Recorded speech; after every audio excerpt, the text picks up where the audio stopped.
Alright, what's up guys?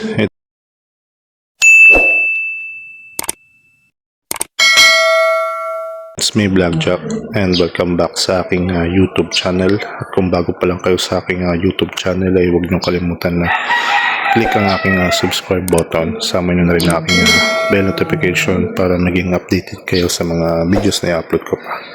Alright, so for today's video ay may share lang ako sa inyo guys na nabili ko sa Shopee. So nakikita nyo naman sa aking thumbnail nakikita nyo na kung ano yon.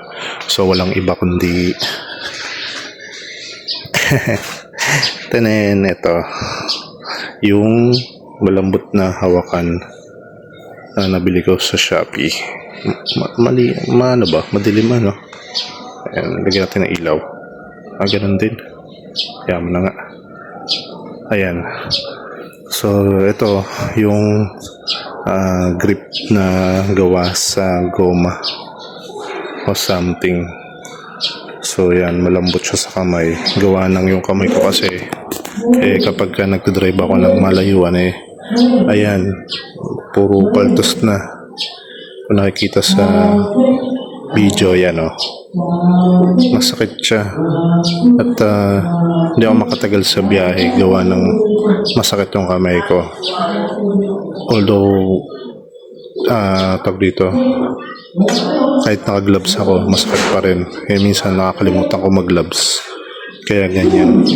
So para in case na yun, kahit makalimutan mo mag-gloves malambot pa rin yung tawag dito yung manibela.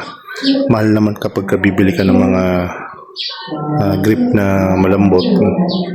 Ito nakita ko sa Shopee, mura lang, sa halagang 20 pesos meron ka ng dalawa. So yung isa nakabit ko na pala. Ayan, ito siya. Bali may nakalagay na siyang ganito sa manibela ko. Ayan yung ganito na nabibili rin sa Shopee sa halagang 20 rin. Parang anti-grip, kumbaga anti-slip para hindi dumula sa kamay.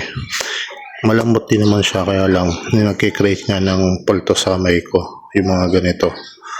Ngayon nakita ko ito sa Shopee kaya binili ko para extra lambot pa sa kamay.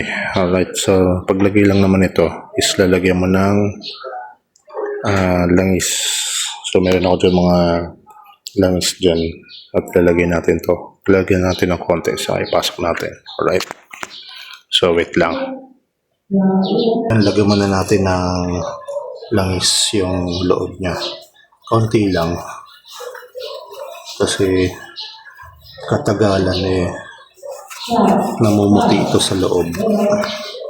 Pampadulas lang ba.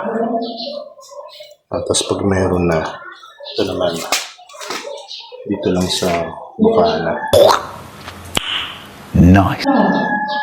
Konti lang din. Then saka natin siya ipasok.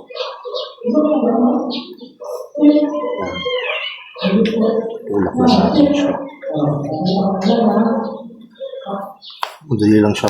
Oh my God! Wow! Pag kami langis na, yan tapos ikot mo lang hanggang sa makating sa dulo. Tanan. Alright. Yan, kompleto na. Umatras yung isa, pero okay na yun.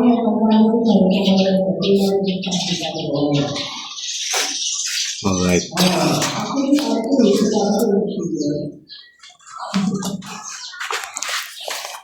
Alright, so yun na siya mga paps.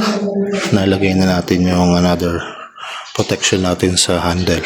Hindi ko na inalis yung goma dun sa loob. Kasi magagamit ko pa yan. Ayan. So yun na yung itsura niya. Dito rin sa throttle. Diba? Itim din yung binili ko para maganda. Actually, may nabibili siya dalawang kulay. So, lagay ko na lang dyan kung ano yung pangalan niyan. para makapag-order din kayo sa Shopee or Lazada. Alright, hindi to sponsored guys Nakita ko lang kasi masakit kasi sa kamay kapag nabiyahe ka ng matagal. Gawa ng yun nga, MC taxi tayo, MC taxi rider.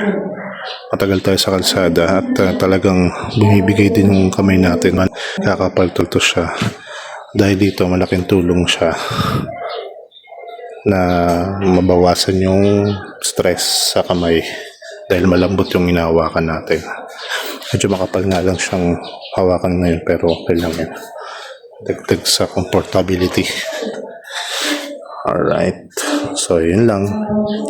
Yun lang guys. So ganito na lang ating video. Always remember, ride safe. Peace out.